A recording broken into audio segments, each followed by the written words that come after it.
Incense burning, all space is filled with the fragrance. All Buddhists do. All Buddhists smell it from afar. Auspicious clouds gather everywhere. With utmost sincerity, all Buddhas appear. We pay homage and offer clouds of incense to the Bodhisattvas and the Mahasattvas.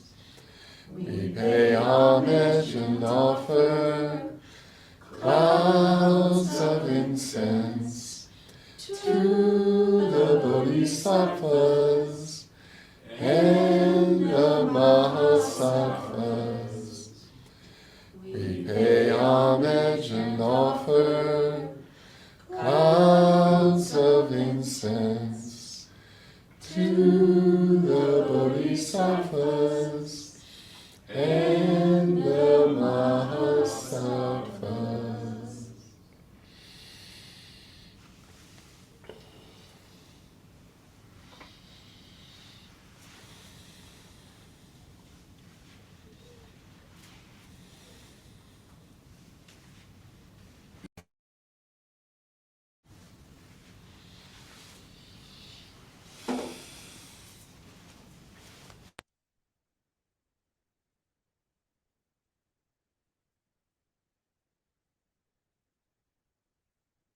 Good morning.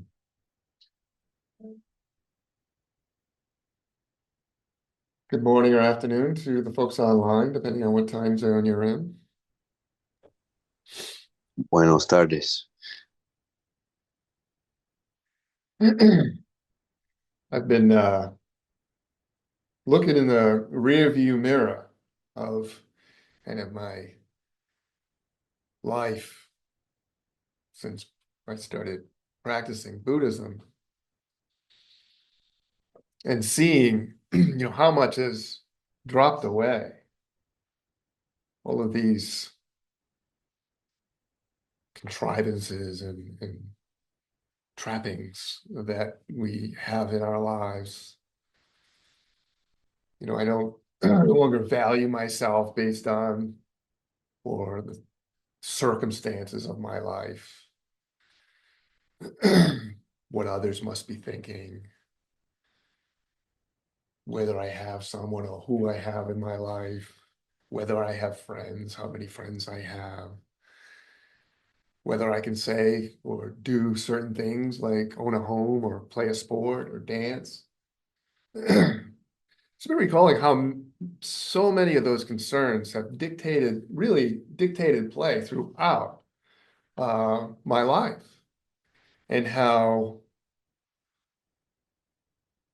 my exposure to Buddhism and my attempt to kind of pick up what was being put down in the early days, even from the early days at Heartwood with Dharma talks and things like that,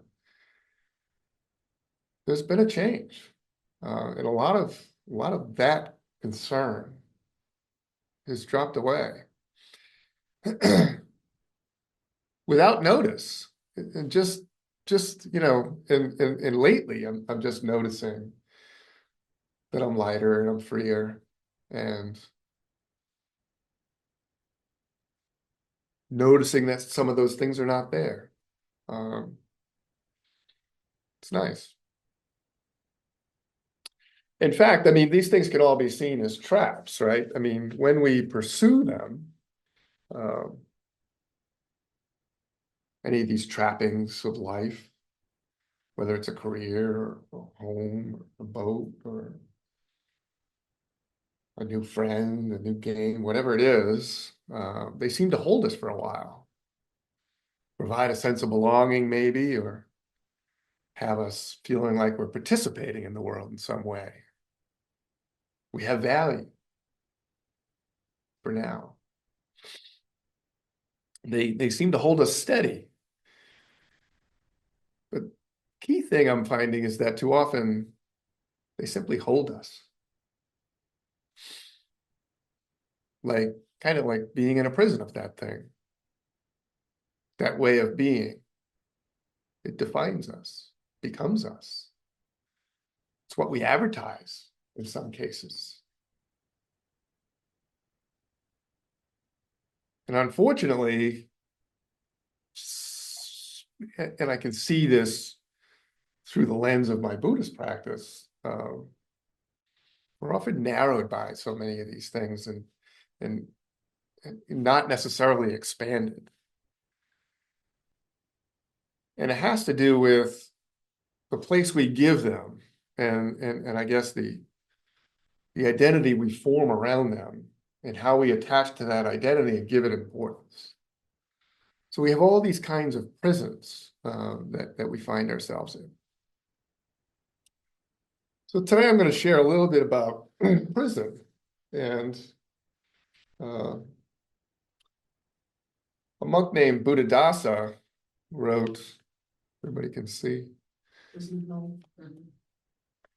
Yeah, he gave a discourse, actually, he didn't write this. He gave a discourse called The Prison of Life. He's a Taiwanese monk and giving a discourse. And this was the discourse. What's that? Thailand, sorry, not Taiwanese, Thailand. Thai. Yes, thank you. Thank you. A Thai monk. So he takes us into this, and he starts with an overview. I'm just going to read a little bit of the overview. And that'll get us started. I'm not going to use this entire book in this particular talk, but it's available online, PDF, The Prison of Life by Buddhadasa Bhikkhu. You can easily find it. It's very meaningful for me. I think we did it. Remember we used to do Tuesday nights or Tuesdays where it's like a study day. And I think we did this. And it was really meaningful to me. So let me read just how he sets this up.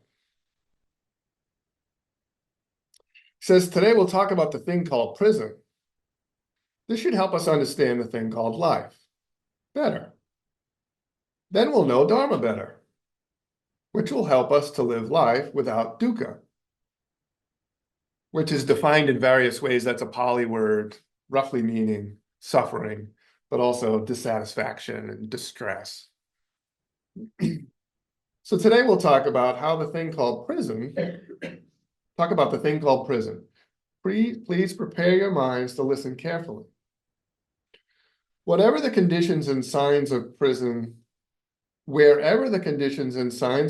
exist, right there is dukkha, suffering.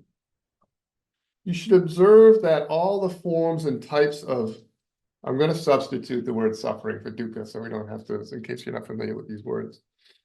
You should observe that all the forms and types of suffering have a quality of prison about them, being captured, incarcerated, enchained, put through difficulties and hassles. These are the characteristics of dukkha. If you understand this, then you will understand more clearly the meaning of what we call upadana, another Pali word, which roughly translates to clinging and attachment. Wherever there's clinging and attachment, and I'm going to substitute because he uses the Pali word, wherever there's clinging attachment, right there is prison. This thing itself brings about the conditions of imprisonment. Where there is clinging and attachment, right there is bondage. The bondage may be positive or negative. Both are equally binding. By regarding things and clinging to them as I or mine, bondage occurs. When bound to something, we're stuck in it, just like being in a prison.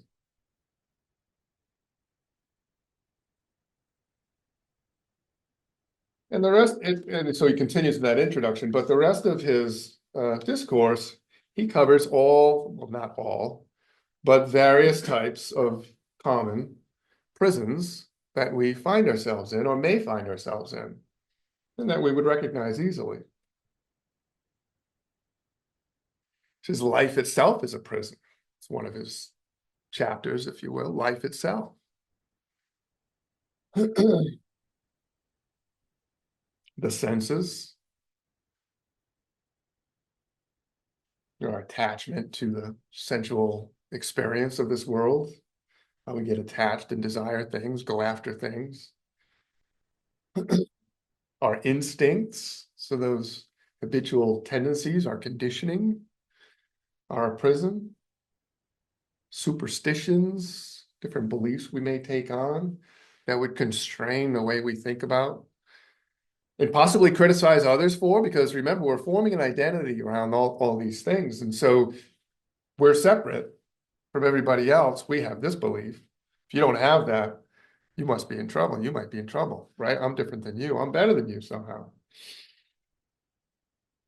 Sacred institutions, religion, we see that play out, how that can be a prison. Because all these things differentiate us, right? In some way, they separate us because we attach to them with an identity. And all these things can be, for us, especially some of the ones with names like religion, our teachers, holy things. I mean, we really do form an identity around these things. I have this. This is mine. There's pride that comes with that. Then if someone criticizes it, we suffer because we have pride around this thing, and then someone says, that's stupid, that. So we set ourselves up to eventually be disappointed or conflicted. Holy things, goodness, being good, is a type of prison, can be a type of prison. If we take pride in it, if we stake a claim in our goodness, and then go out and compare ourselves as separate, who's good, who's not, am I as good as that one? Are they as good as me? This is where the trouble starts. Our views are a prison. Our purity can be a prison.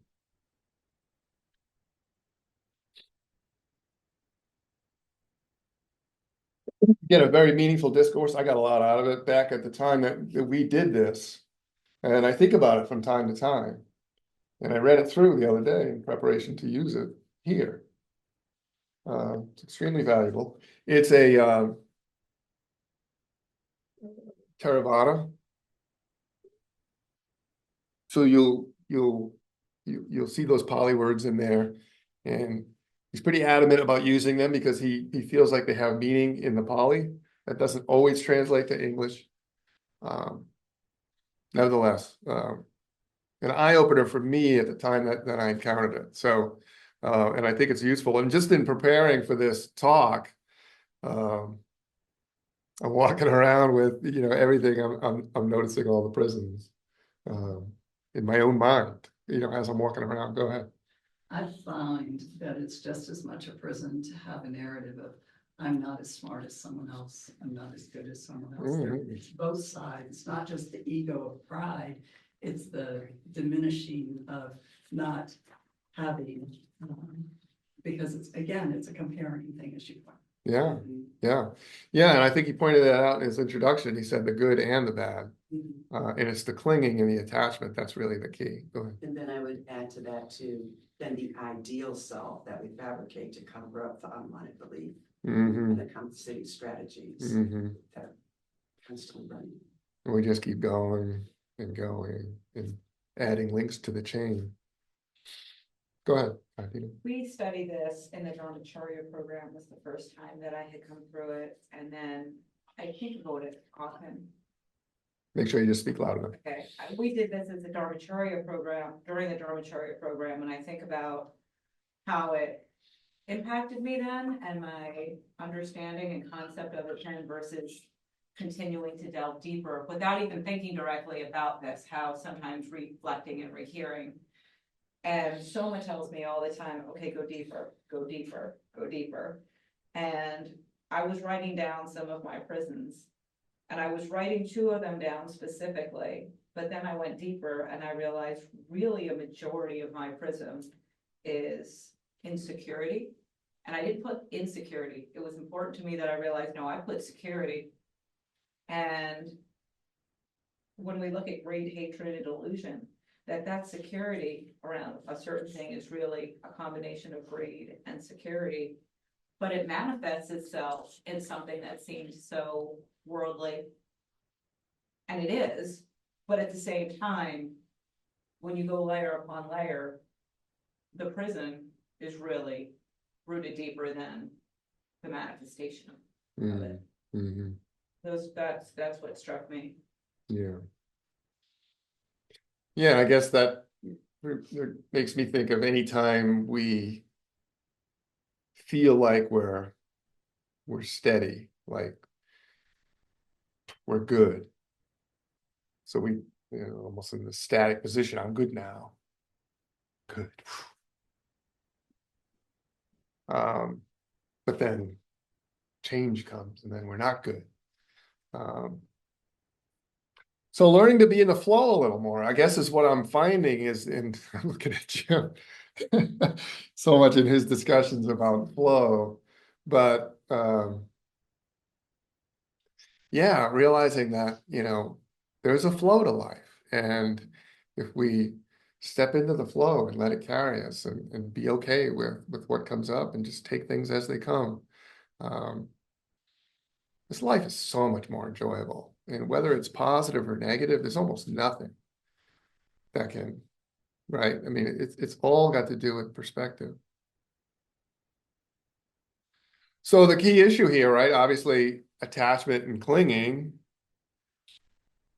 which our Buddhist practices do a great job of helping us to correct and ultimately, potentially, destroy altogether. I had this, we'll see if it's useful to you. This come to me probably during a Dharma study. Less self equals less at stake. So this has to do with seeing our attachment, seeing our attachment to things, seeing our self-attachment. Seems first we might see through circumstances and concerns, which reveal kind of what the self has at stake, right? So this has been my view for some time now, what's at stake. And I could see myself deliberating and making decisions. And part of that decision process is what's at stake for me personally. And it really sort of like came to me as like this equation, like less self-concern, less at stake. Less at stake, probably less self-involved. Less attachment to self and self's attachment to outcomes.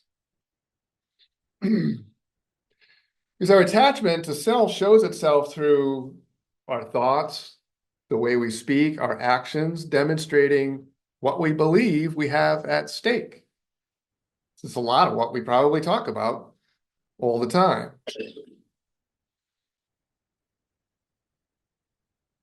When I'm practicing regularly, I kind of naturally seem to have less at stake with circumstances and grasping after experience.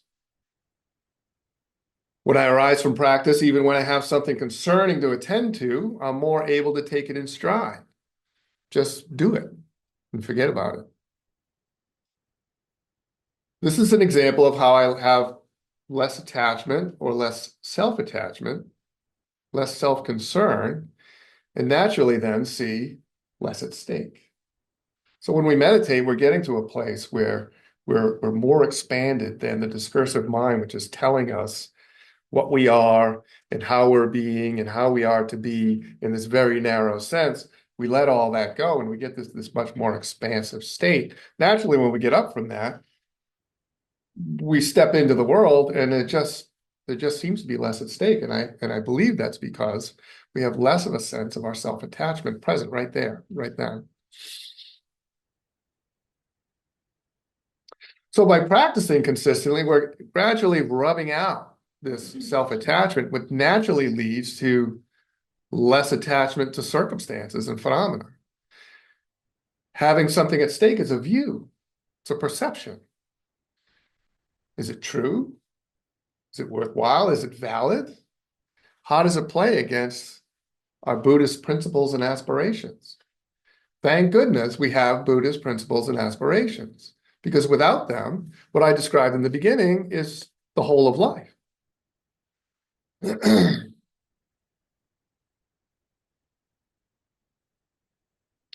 So I'm finding the key is that now we're here in the world, we're participating. You're participating by listening, I'm participating by talking. We're participating in life right now. But the key is to participate in the world and its enjoyments without so much attachment to what's in it for you. But more maybe have a sense for how we can contribute to the happiness and enjoyment of everyone involved. So I think of sports, people are very competitive in sports. I play tennis. I see all kinds of different variations on the theme of competition.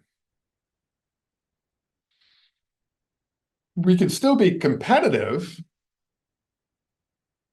applying our skills and knowledge of the game to the utmost every time we play. We should. That's a practice too. That's a Buddhist practice. But we can do so without creating a disturbance or an environment of tension for others, taken away from their ability to enjoy the game or even focus. So when the self gets involved, when we get attached to an outcome like winning, depending on the strength of that attachment will be probably how much and how disruptive we can be to the others in the game. Which is kind of a form of taking what is not given, right? So as Buddhists, we have that precept, not to take what's not given. I mean, we all have probably in our minds the example, we can see it on TV during a tournament, whether it's a tennis tournament or anything. I'll play sometimes on a Saturday and there's always the ones that, they'll get upset with themselves, made a mistake, didn't make a shot. They've been taking clinics for years. They should have made that shot. And the racket goes from the baseline to the back curtain of the tennis court. Boom! Now we all have to wait while this person goes and gets his racket, grumbles, gets himself together. But this is attachment we're seeing. He's suffering. He's suffering. And then by that, we're all suffering too. There's a tension. When people act like that, there's a tension. Sometimes people learn that they can create a tension and a distraction for others by acting like that. Part of their competitive strategy. I think of John McEnroe. I always wondered, was that part of his strategy, at least in part? Maybe he flew off the handle enough, but he noticed, hey, that got to him. He missed a few shots after I acted like that. Hey, this is a way to win. He was just from Queens, raised like that. Our psychologists and supply us with reasons for why we are the way we are. What's the root cause of our particular suffering? We all have an Achilles heel. That's a common theme throughout our life. And what's that inadequacy we have that can be traced back to some cause in our lives? And when it is, We have to be careful that it doesn't become an excuse for who we are in life, preventing our evolving and growing. Panuati says, we shouldn't stake a claim on our inadequacy. That just becomes one more thing that holds us back from realizing our true potential. An excuse for why we can't be a Buddha. We start to get on the mental track of whether or not we're worthy enough to pursue Buddhahood and the Bodhisattva path. This is like a prison of excuses. Can we see the identity attachment in that? Can we see how we've got this idea that we're not good enough? And it freezes us. Can't continue. That's how dangerous these self-imposed prisons can be. So by practicing Buddhist principles over the last several years, I've learned and to some extent internalized that I'm seeing that I can simply let life unfold, as we talked about earlier, free from the prison of so much shoulda, woulda, coulda, second guessing. So in Buddhism, we gain a new perspective on life, the lens through which we view and interpret our life changes.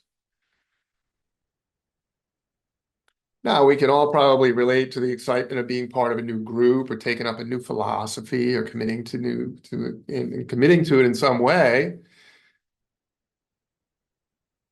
But with Buddhism, for me, it's not just something that sets me apart and makes me feel special. Like it did when I was a good meditator back in my 20s, part of the ashram, set me apart, went to work.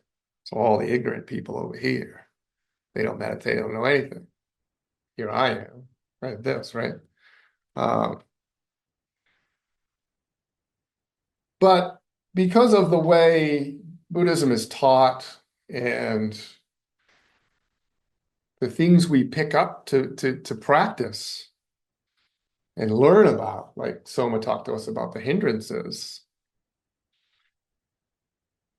it tends to make us feel more connected and equal with everyone. We learn about suffering, first our own, then how, oh, well, I have this mind. They pretty much have the same mind. Their core issue might be different than mine. The way they've conditioned themselves to compensate or act this out is different than mine, but we're all walking around with the same mind. We're all equal. Oh, then that leads to compassion, empathy. We're not so quick to judge anymore. Geez, if I could see it, I probably have it. Otherwise, how would we know?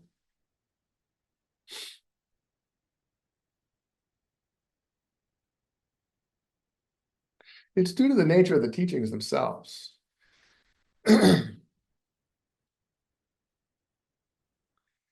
I find that it's allowed me to be much more authentic in the way I walk through the world.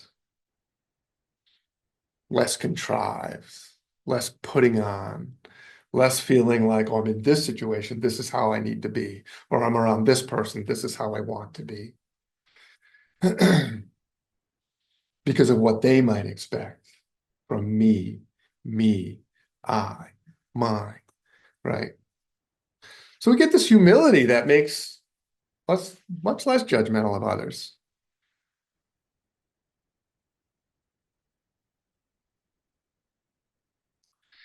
Where I've learned that, interacting with other living beings, because I have been a very self-centered person, right? So Buddhism has changed that. If I had an Achilles heel, it was that. Very self-centered, very selfish, right? So that's my Achilles heel. But I've learned through Buddhism that when interacting with other living beings, we're not as separate as we think. We may feel like our thoughts and actions only affect us, but they also affect others, even our pets. Think of the dog that when you're throwing a fit in the house is cowering in the corner. Or when you walk in and you're preoccupied and you're sad, somehow seems to want to comfort you.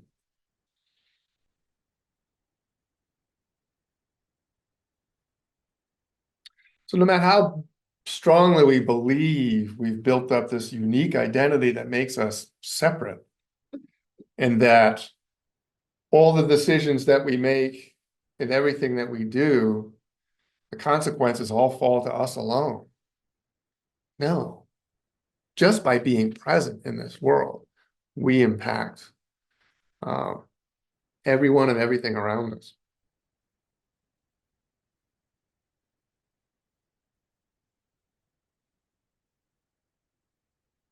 So yeah, something occurred to me the other day in our Dharma study that I talk about, the old days, I call it, in my 20s when I was a meditator and was involved in an ashram and, programs and got, pretty involved. It was in Boston. And so that's where I worked. And so it was convenient. So I became this meditator, and there was certainly a whole philosophy around, what was taught. And I'm sure there was plenty of virtue discussed.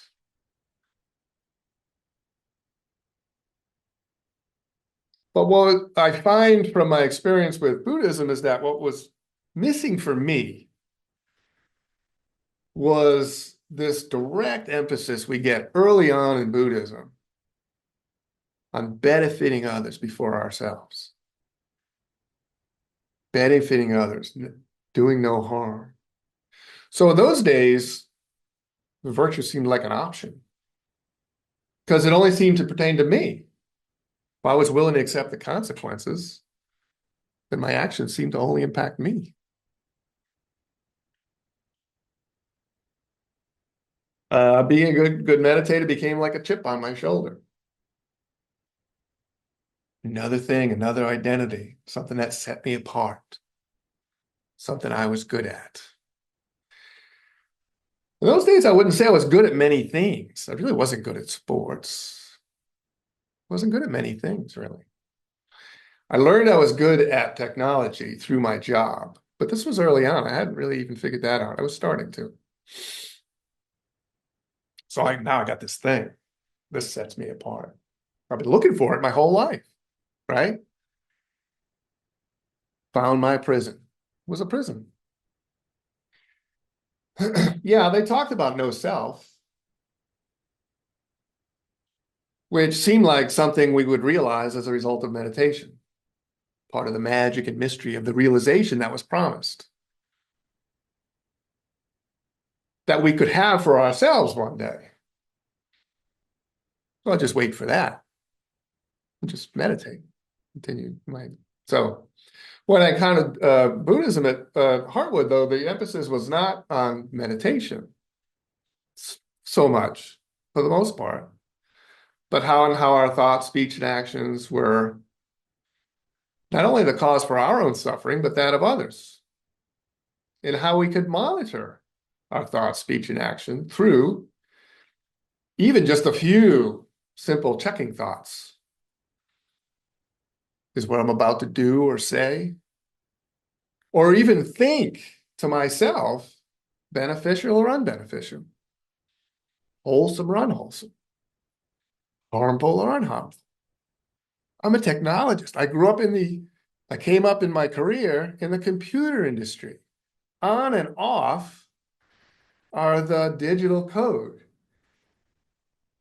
You give me something like this, I can work with this. I can work with this. This is beautiful. So these are the things that I started to pick up. And it gave me a sense for, oh, I can be spiritual and work on this, developing a more connected sense of myself in the world, even while not sitting on the pillow. Like it used to feel like in order to feel spiritual, I had to keep running to the pillow. And if I got away from sitting on the pillow, then I wasn't spiritual anymore. It was that much of a sort of almost a one-sided thing. Where in Buddhism, we have what I call a three-legged stool. We have the cultivation of virtue. And from that, I mean, at the very least, if you're only concerned about yourself, you get peace of mind. And then it's helpful to know that you're not harming others and all the rest that comes with it.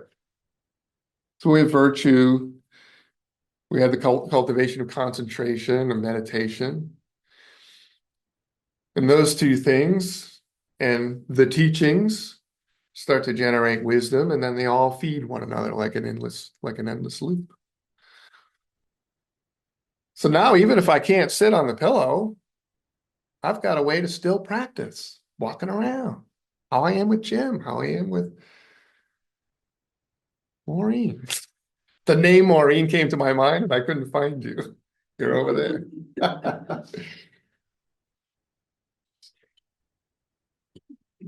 He's in stealth mode. Illusory.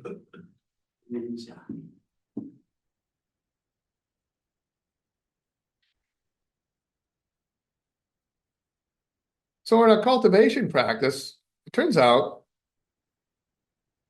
we have the primary goal of cutting off self-attachment. That's what Buddha Master would tell us we're here for. If we're listening to him, that's what he would tell us who we're trying to do. In addition to ending the cycle of birth and death, but we can't get there until we cut off self-attachment. First things first. And we do that simply by learning to place others first. Sounds simple. In the Dharma of Cultivation, which is this little blue book that for people online, this is actually available. Right? We can get a PDF copy of this online, the Dharma of Cultivation.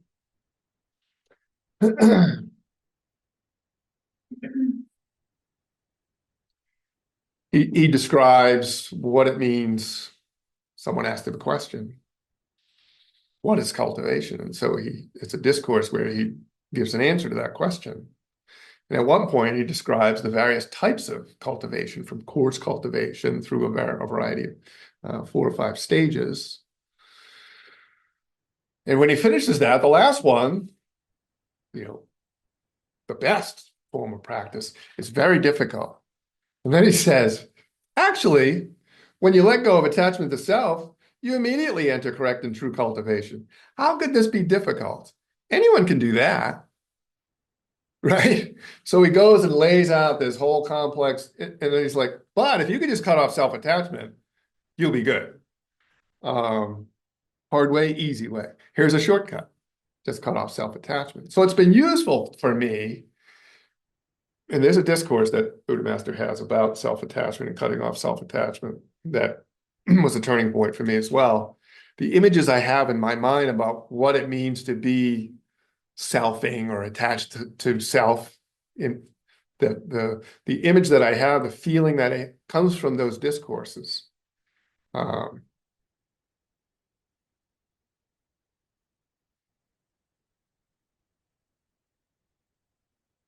In that lately, that sense of what's at stake? What am I holding out for in this, what's being asked, or this challenge that's in front of me? Or when someone is, maybe there's something that comes up between me and somebody else, our mind tends to sort of reel through, no matter how good we practice. Sometimes people can get to us in such a way that our mind just starts reeling through, and there's usually a lot of blame to go around. There's who are they? There's a lot of different things that come up. And it's almost like sometimes I just have to wait for that to sort of pass. And I'll go through it. A lot of energy might go into that. But then I'll get to a point where I'm finally willing to admit what my part might be. What is at stake for me in this? What's preventing me? What's causing me to look out there for the problem? What's preventing me? What is it that I'm attached to that is feeling like they can't come to me with this? That's a feeling. It's a sense that I've kind of developed that I can go to identify the attachment. But sometimes our mind and our habitual tendencies, our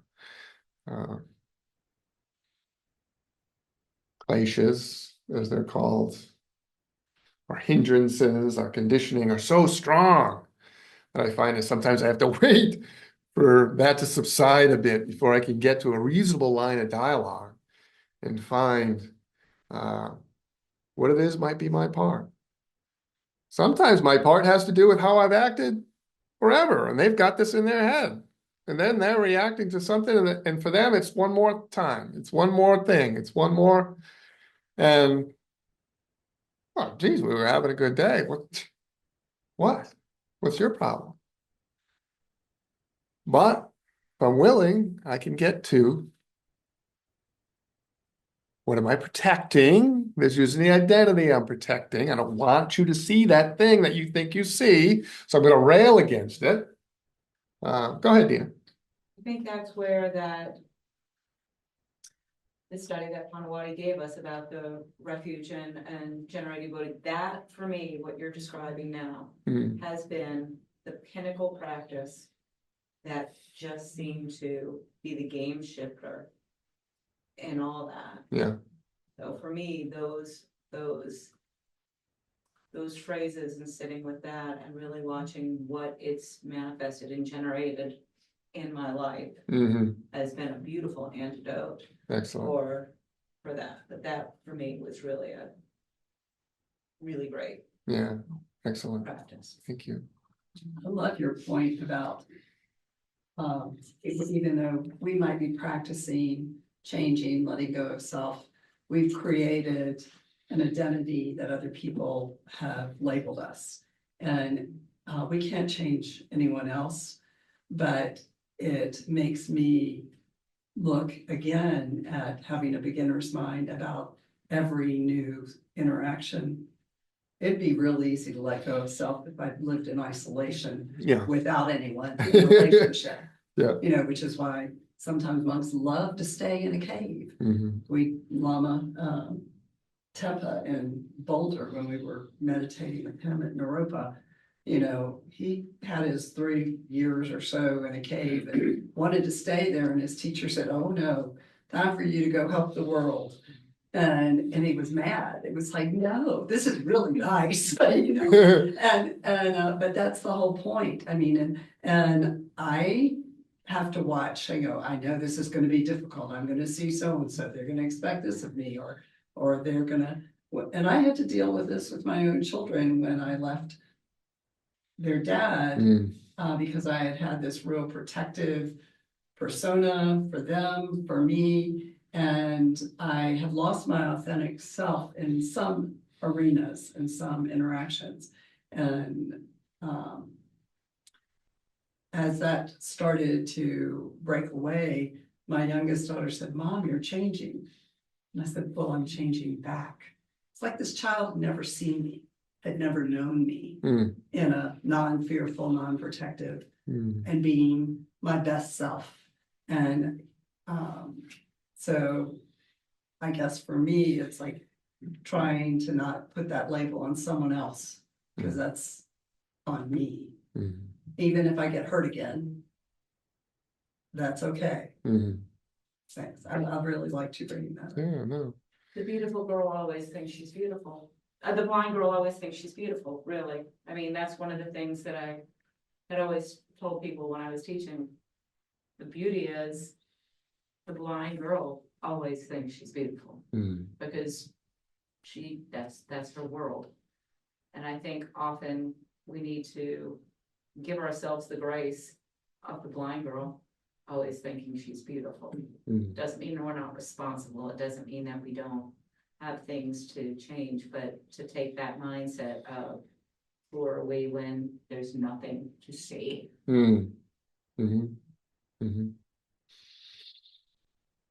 Go ahead, Anne-Marie.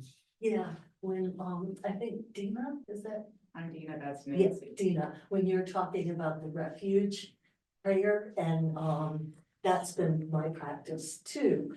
And what I've realized, the first stanza is about those who hate me, those who obstruct me, those who are obstacles to my own self-awakening. And I would recite that, and there are particular beings that I was directing this to and thinking, oh, I'm learning to be so compassionate.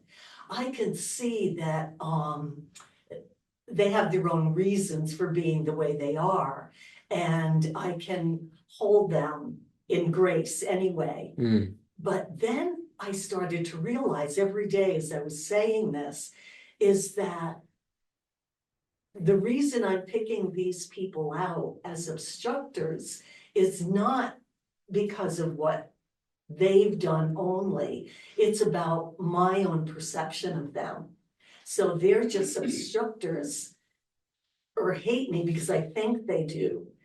And then I'm being so compassionate because I'm seeing them in a certain way, but then it just all fell apart. Mm.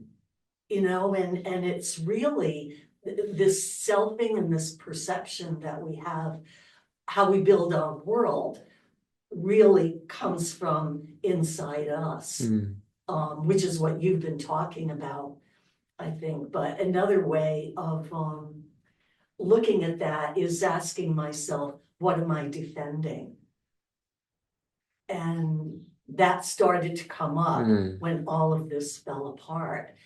What am I defending?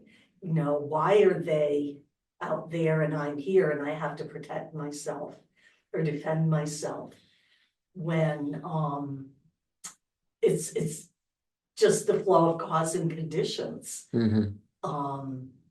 Things happen and samsara, they're going to happen, but how we are going to deal with the world comes from inside us, getting past our beliefs, getting beyond what we think is real.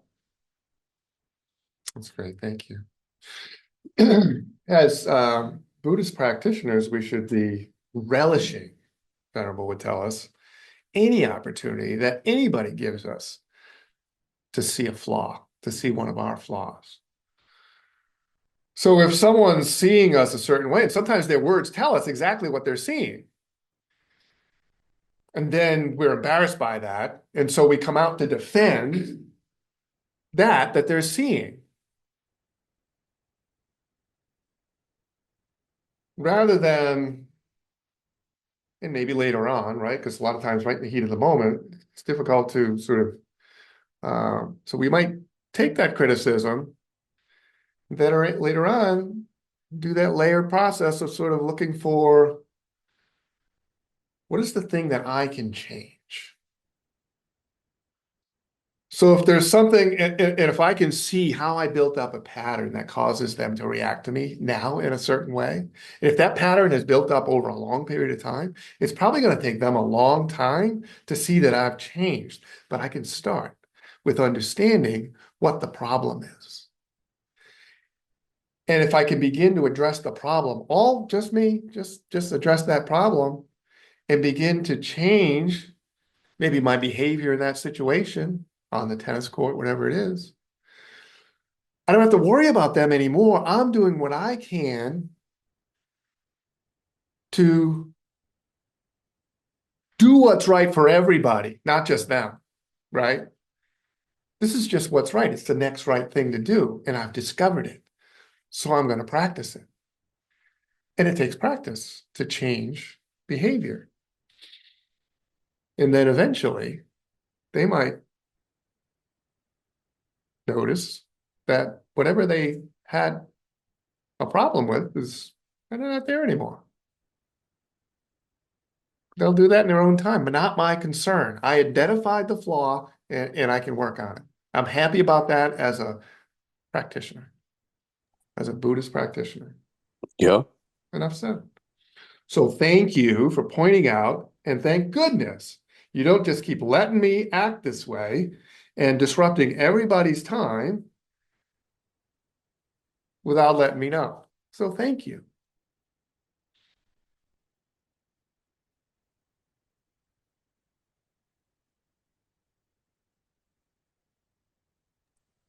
Yeah. So, there's so much to Buddhist teachings. There are books you can't see on the camera. Oh, yeah, maybe you can. There are a lot of discourses and suttas, uh, but I find we don't have to get a master's degree in Buddhism in order to make progress on the path, or even to cut off self-attachment. We just need to shift our minds to a relatively small set of practices that can help us to do it. Then when we start to get it, we realize all the teachings at all the levels of Buddhism can be useful to help us refine our approach. And the penetration of these few simple ideas. And we can choose those practices that benefit us kind of as we go, picking them up and putting them down with wisdom, like the hindrances that Soma talked about in her last talk. I find that Buddhism's like it's a subversive system of thinking. It works with us where we are in a sense, but it gradually undermines our established sense of a separate identity and a unique sense of self in the world. Allows us to gradually enter kind of a much more inclusive mind space. It's much less attached to kind of what benefits us alone, much more focused on how we can benefit others.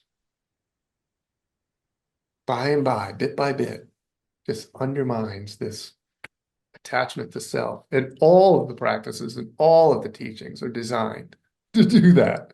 Every single one of them. Mindfulness of the hindrances, all of it.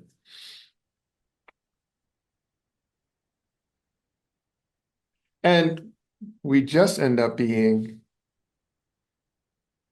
I don't know another way to say it, a much more authentic individual in the world.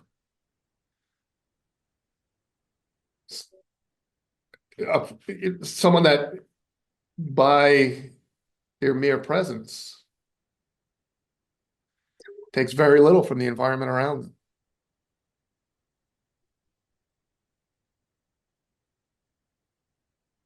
So, looking in the rearview mirror, since I've become a practitioner of Buddhism, how I'm playing the game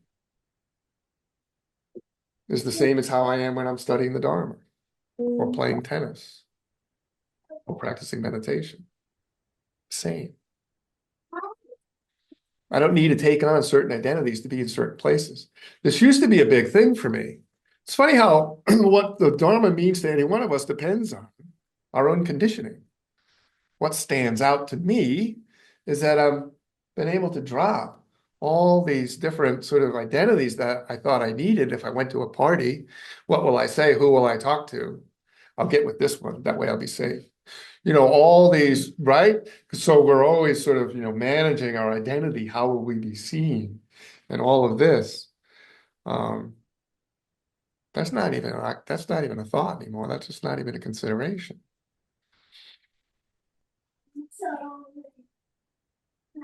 And that's freedom. That's freedom because those thoughts would also prevent you from going into the situation, prevent you from taking part, prevent you from taking on this challenge or that.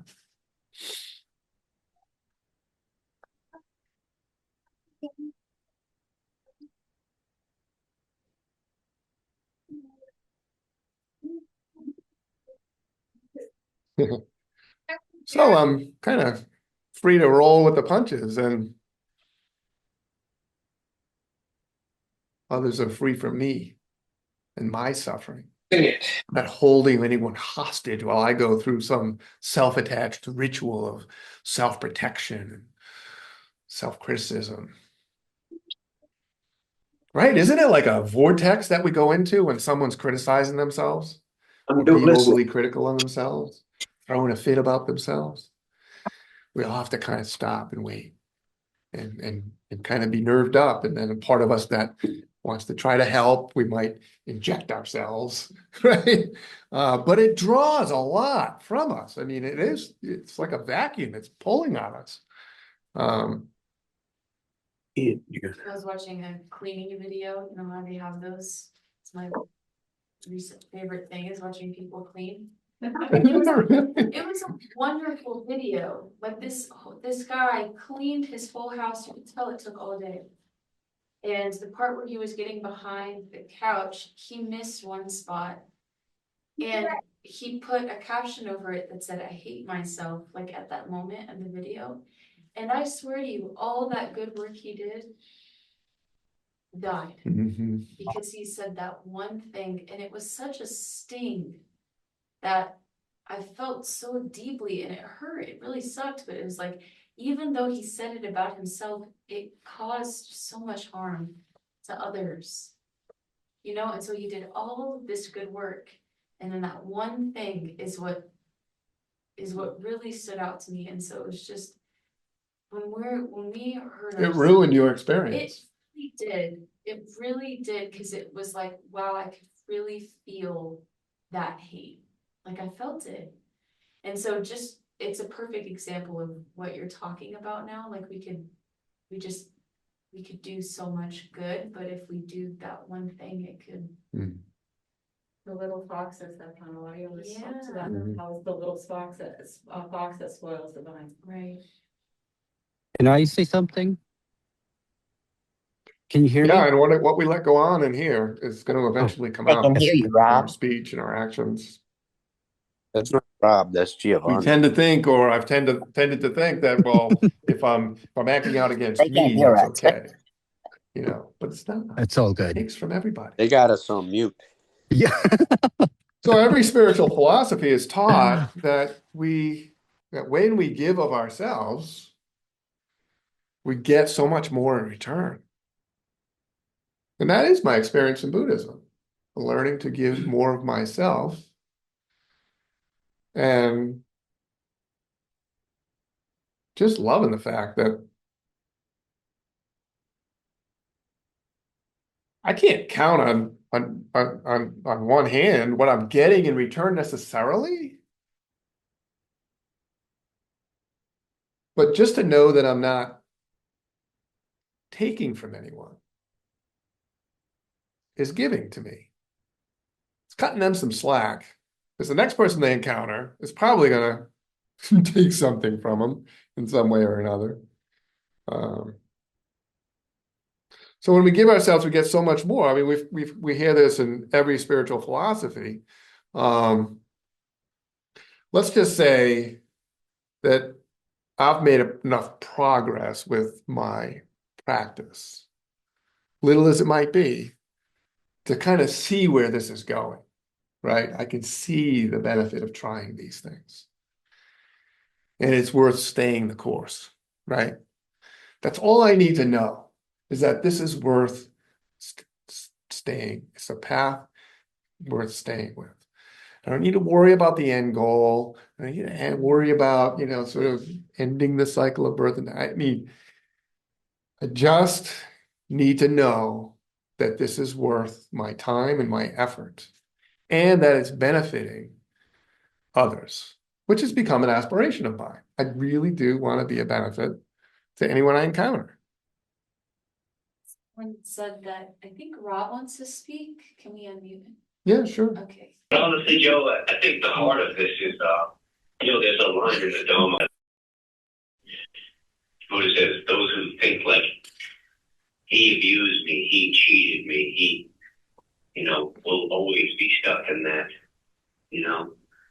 And if we want to know we talk so much about like letting go of the attachment to self, but honestly, I'm finding it much more helpful to just to use the term like cleanse my neediness, because the self wants to kind of jump up like a puppy that wants to, to think a certain way or do a certain way or validate its own view, and there's like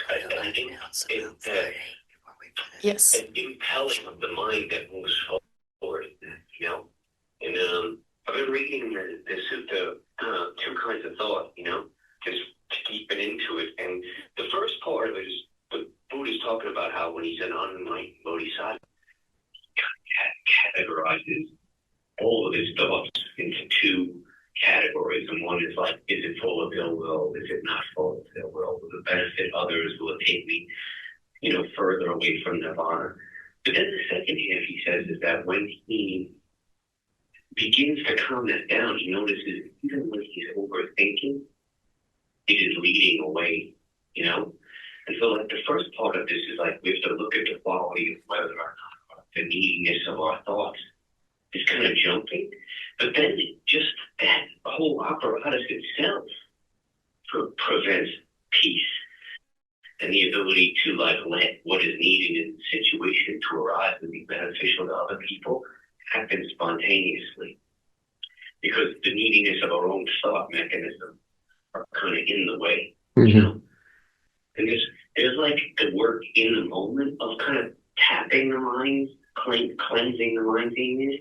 And then there's the other work, which is really contemplating deeply these kind of dharmic thoughts and dharmic philosophies so that the mind is turned, towards wanting deeply the aspiration to help others versus like have my own kind of thought ping pong match with myself. But just see the futility of that and the contemplation that allows that to kind of like to see the ridiculousness of itself, Yeah. Thanks, Rob. Okay, let's try it. I'm gonna ask unmute Giovanni. Hey everyone, good to see you all. I don't know, just glad to be here, and I think that's all I have right now. But I appreciate it. It's been a really good talk. That's it.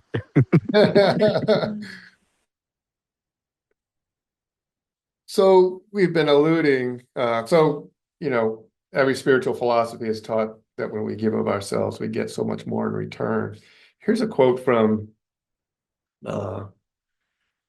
Tokmei, and he is the author of something called the 37 Practices of a Bodhisattva.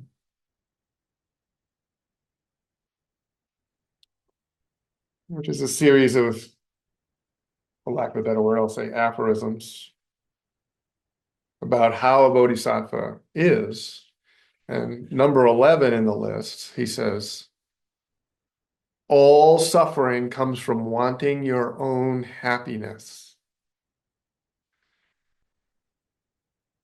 So as I was thinking about how to describe, but we want to be competitive on the tennis court. We want to win at all costs, don't we?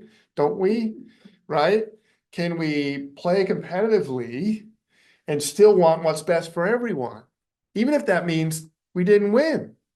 And what he's saying here is that all suffering comes from wanting your own happiness. And the guys that are throwing their racket are usually the ones that want to win real bad. And they'll win at all costs. And if they have to use a strategy like acting up to distract you, they will. That's the suffering that they're going through that comes from wanting their own happiness. And when they go home, they might not even tell their wife they even played tennis because they didn't win. Nothing to talk about. That's suffering. So I'm going to read what he says. All suffering comes from wanting your own happiness. Complete awakening arises from the intention to help others. So exchange completely your happiness for the suffering of others. This is the practice of a bodhisattva. And there are 3 specific teachings that lead us in the same direction from the Dharma of Cultivation. And these are the ones that, when I encountered this text and began to practice it, when I would walk around, it was easy for me to use these. Self and others are equal. because they're easy. Self and others are equal. So when I'm judging someone, I can remind myself self and others are equal. And then that's like a walking contemplation, because I don't immediately see why I shouldn't judge. But if I take that thought, self and others are equal, now I can sit with how that might be, and I can arrive at some conclusion. And, over the years, things like, oh, he's got that, I got this. We all have kind of the same batch of stuff. He's acting on that right now because of some conditioning he has. How are we different, right? So, we get to our wisdom by starting with, sometimes these very simple notions. So self and others are equal. When there's a conflict of interest between myself and others, I will rid myself of hatred, antipathy, greed, and angry and arrogant, disparaging mentality. I must not emphasize benefiting myself. I should treat myself and others equally. I must not emphasize benefiting myself.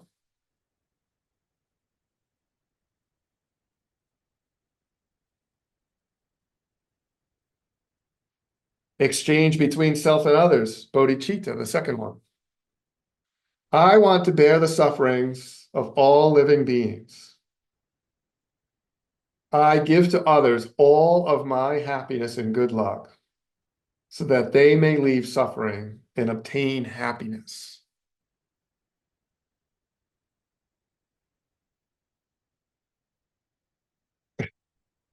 This next one, I remember, I'll tell you what, probably the first thoughts I had. And the third one, benefit others before self.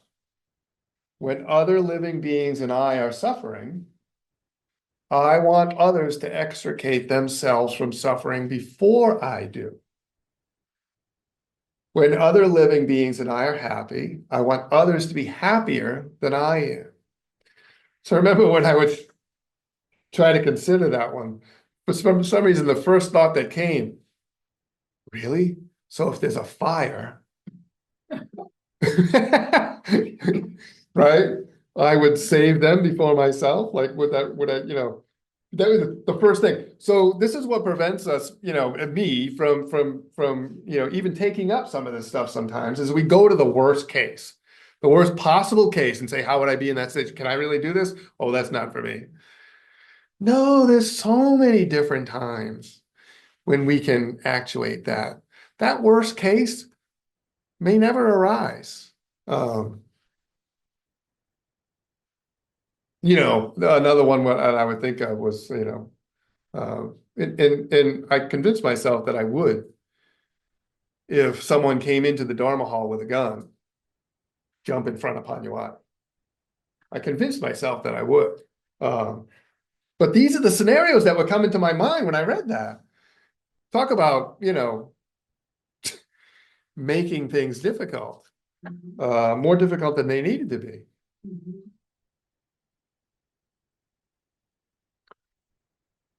But there's a self there that's doing like a sort of evaluation, a comparison. How would I be? Can I live up to this? Maybe I'm not worthy of these teachings. I don't know what I would do. It's all identity stuff. It's all identity stuff and our attachment to that identity. We don't want to be seen as the one who jumps out of the way when the bullet's coming. We don't want to be seen as that one. These are the prisons that we're in. Also a prison to want to be seen as the hero that would do it. Yes. I think, I think the beauty of that, Joe, is that there is this study, which is the cognition of what would I do if somebody came in with a gun. And then the real world, when things happen in the real world and you don't have opportunity to think it through, and then don't have the self to identity and identify with what you've done. And I think that is a beautiful way of putting that. You don't have to think about what happens. That's the study, that's the hitch. But when something happens and you automatically respond, that's the practice. And that's the difference between what you've been studying and the manifestation of your life. Yeah, and I think like Rob said, the contemplation of these concepts on the pillow or as we're walking around prepares us for that moment where it comes up. Now, we can't take every possible scenario in the world and prepare for it. That's not the idea. But we have these general principles that Buddhism gives us that says, if you can internalize these and become like this, you'll have nothing to worry about in this life or beyond this life. Nothing. And you'll create no damage. You'll leave no wake. I like that idea. Joe. Hmm. This brings to mind something that putting the other one ahead of you, doing for others before you do for self. Richard, towards the end of his career as a PhD in psychology, was looking at changing his track to studying happiness.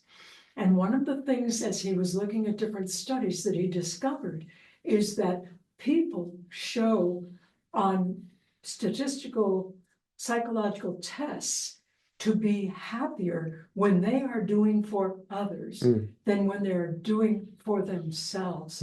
So it's kind of built into our nature. We're herd animals, pod animals, that we are better off and more satisfied and happy when we are taking care of others. That's kind of nice to know that it's already in here. It's not like I have to fight to become that. Yeah. The mystery of sacrifice is that there's no such thing as sacrifice.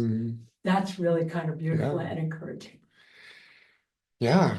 When we're giving, we're expanding. When we're taking, we're contracting. It's that simple.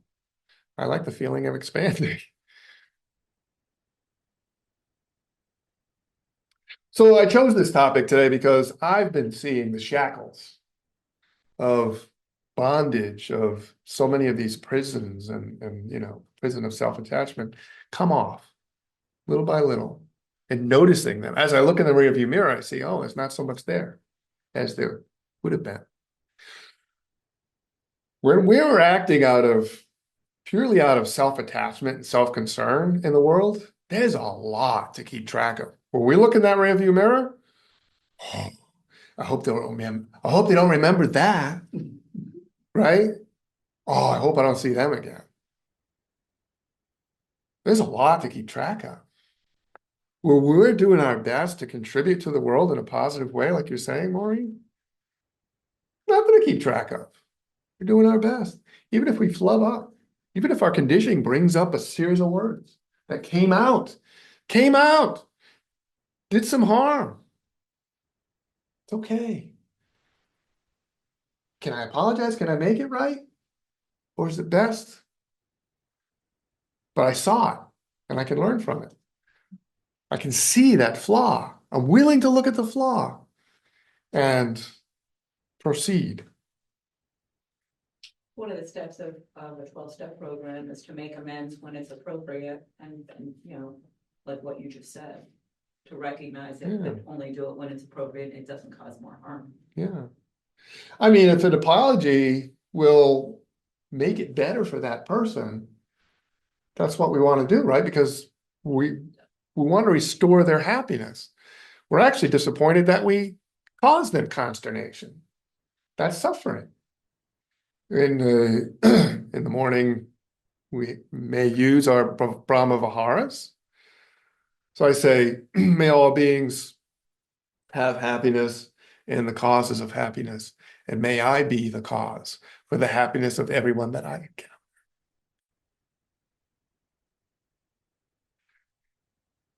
It's helpful to remind ourselves of that.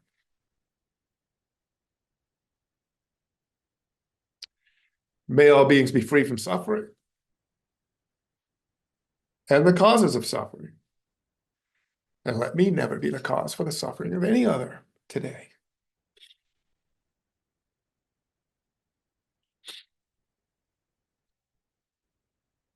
When others are happy, when others are joyous, let me be joyous.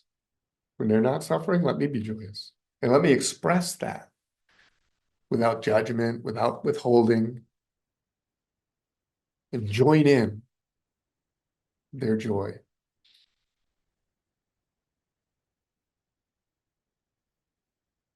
May all beings stay far away from anger and greed. Be equanimous and without bias. Learn to see one another equally. And may I model it. Powerful prayers. They begin to sort of influence how we behave in the day. They work.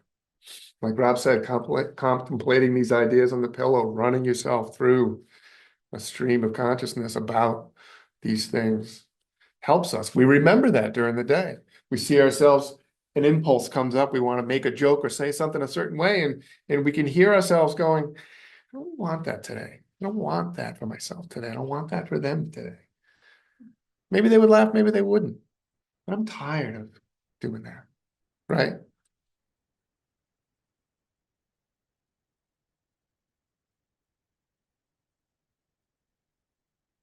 Thank you. Thank you all for your contributions, your participation, and for listening. Thanks, Thanks, Joe. Thank you. Thank you, Joe. Eric? Can I sing it? Sure. By this merit, may we swiftly gain enlightenment and take with us every being without exception.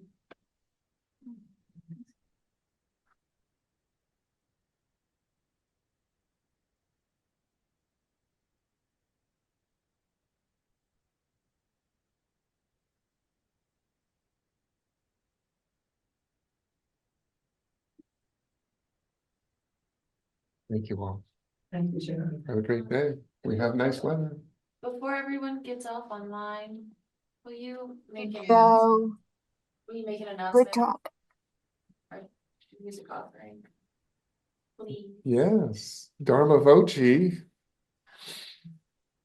is going to be in residence from 5 to 6:30 at the Ginkgo Tea Shop on North Main Street in downtown Hendersonville this Friday. This is a rescheduling from this past Friday where we couldn't go because of the weather. Our plan is to try to do this every last Friday of the month. So this week, it's postponed 1 week because of the weather, but we will be at the Ginkgo Tea Shop from 5 to 6:30, giving a music offering. So all are welcome. One other thing. Yesterday, at about 3 o'clock, the signature went on the papers and we now own this. Thank you all for your contributions. The capital fund will continue on through April. We got the down payment, but now we've got the responsibility. So any support that you can give to us along the way, be it financial or hands or hearts, would be greatly appreciated. Thank you so much. Thank you so much.